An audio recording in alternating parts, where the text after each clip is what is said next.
Hey, it's Tucker Carlson. On Tuesday afternoon, the Biden administration had Donald Trump arrested. It was a pretty big news story. You may have seen it.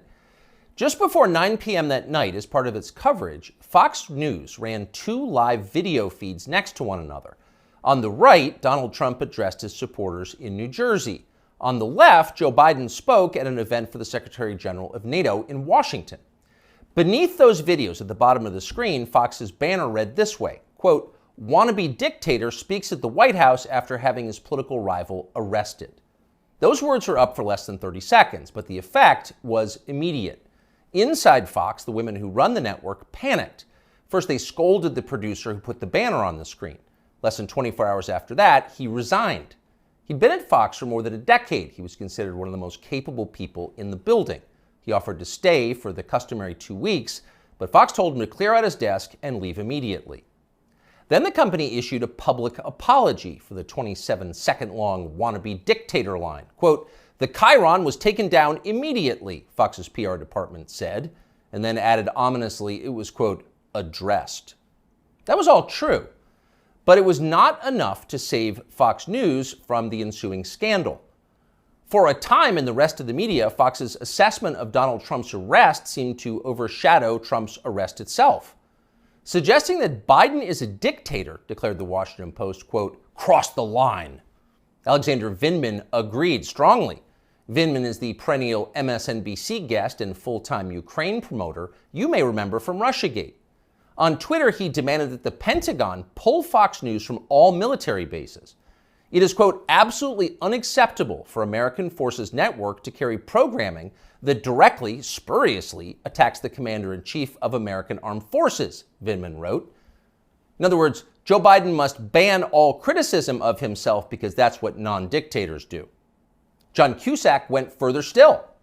"For the crime of calling Biden a dictator, Fox should be shut down," wrote the 80s-era movie star. Quote, "the government has to take away their broadcasting license," and so on. It was all over the internet. Democrats were very, very angry. But why were they angry? If the banner on Fox was false, why the hysteria? Lies don't seem to bother anyone anymore. If some cable news producer had called Joe Biden a genius or accused him of being secretly Sudanese, would anyone be yelling about it? Would Fox News have apologized for it? Probably not. But calling Joe Biden a wannabe dictator, that stung. So you've got to wonder, if you're being honest with yourself, is Joe Biden a wannabe dictator? That question came up yesterday at the White House briefing. Here's how it went. Last night, Fox News ran a chyron that referred to the president as a wannabe dictator, and I'm wondering if the White House has any comment on that. So look, there are probably about 787 million things that I can say about this. That was wrong about what we saw last night, but I don't think I'm going to get into it. There's no comment the White House has on it? I think I just commented. Oh, no comment necessary. Of course Joe Biden's not a wannabe dictator. Just because he's trying to put the other candidate in prison for the rest of his life for a crime he himself committed doesn't mean he has a totalitarian impulse. Come on, that's absurd. It takes a lot more than jailing your political rivals to earn the title wannabe dictator. That's the consensus in Washington tonight. And in some ways, for once, the consensus may be right. It is not a small thing to be a wannabe dictator. It's quite a process. There are a lot of steps. First off, there is the money. The one thing that all dictators have in common is they enrich themselves and their families, their tribe, even as the countries they govern grow steadily poorer and more desperate. They take kickbacks from businesses and from other dictators. They use the official functions of their government to funnel cash to themselves. They don't bother to hide the fruits of this.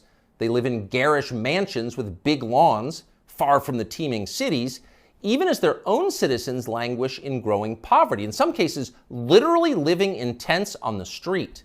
So they don't really hide it, it's all pretty blatant, and ordinary people resent it. Of course they do, and wannabe dictators know they resent it, but they don't care. There's nothing the population can do about it in a dictatorship. It's no longer possible to fight injustice in a system like that. People can't gather in large numbers to protest the rule of the dictator. If they try that, they'll be arrested by his state security services, even years after the fact. A visit from men in body armor at the breakfast table. That happens. And if citizens persist in believing they can gather in groups to protest, they may be shot to death, a bullet to the throat. And then, just to make the humiliation complete, to make the lesson gin clear to everyone else watching, their relatives can be arrested for daring to complain that their children were killed for complaining. That actually happens in some places. Ask Ashley Babbitt's mother.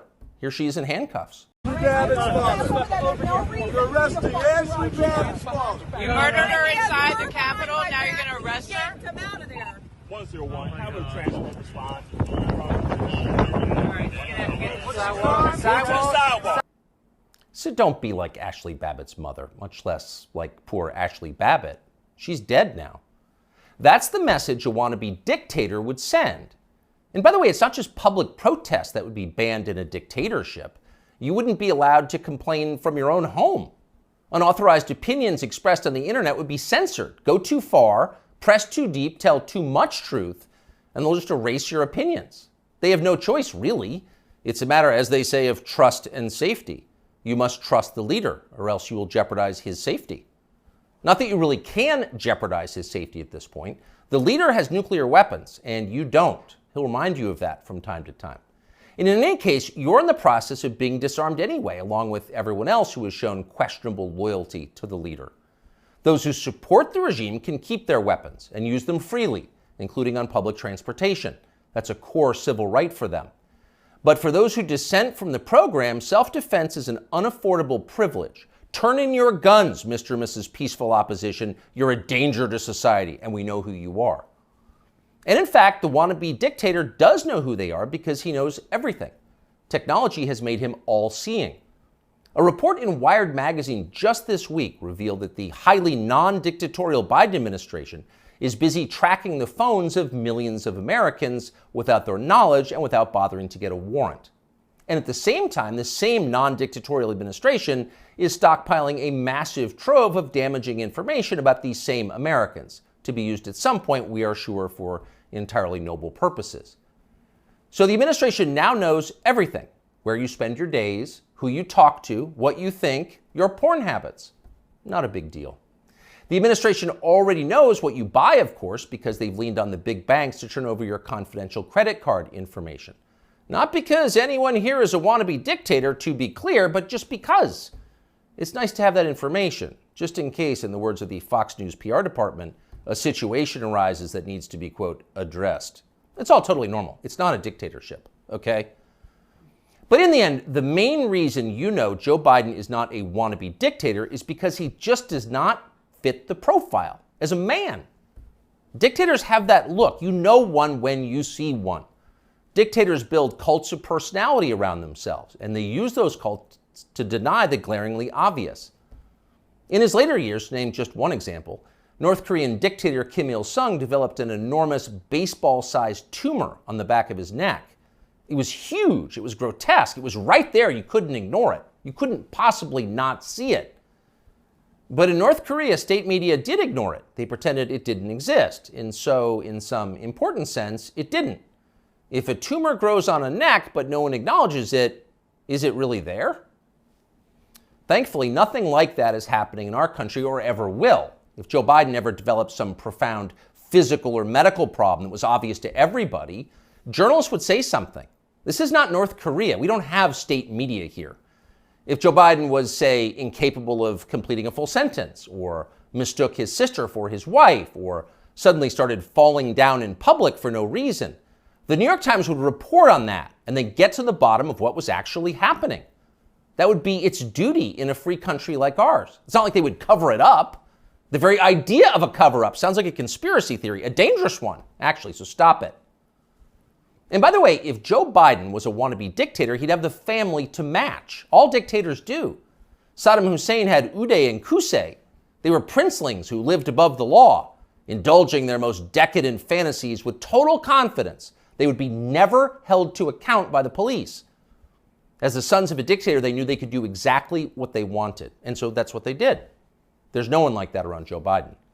He doesn't have weird sex scandals at the heart of his family that no one in the media will ever talk about. He doesn't have a ne'er-do-well former nightclub-owning brother who's made a living for 30 years by being related to him. Not at all. That's dictator stuff. Joe Biden doesn't award ridiculous inflated titles to his relatives that the media are then required to take seriously. He doesn't call people doctor who didn't go to medical school and then force you to nod along like it's real when everyone knows it isn't.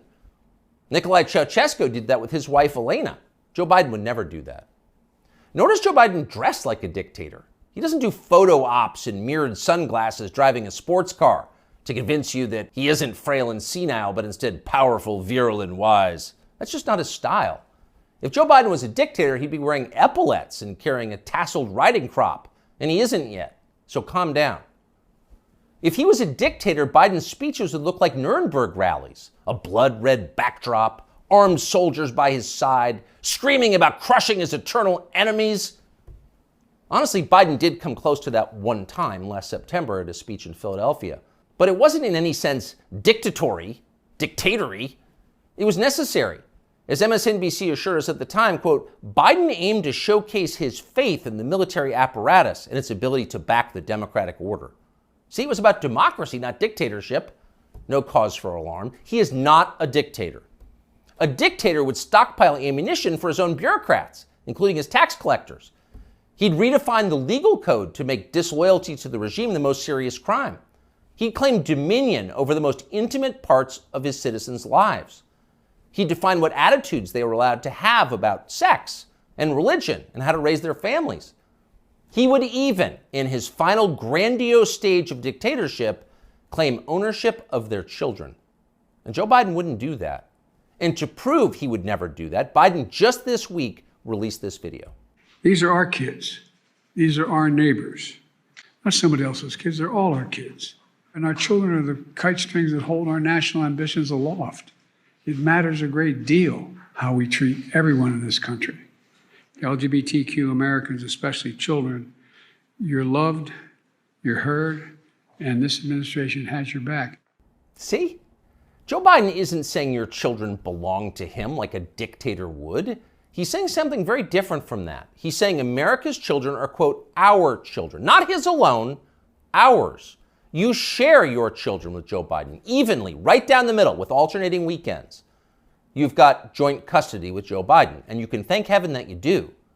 A nation is like a family. Every family has a head, a father. That's Joe Biden, our nation's father. And this, ladies and gentlemen, is now his fatherland. Just don't call it a dictatorship, or we'll have to issue a statement disavowing you. Younger people say the news is full of lies. In Kennedy's motorcade. 239 people. Cell death of Jeffrey Epstein.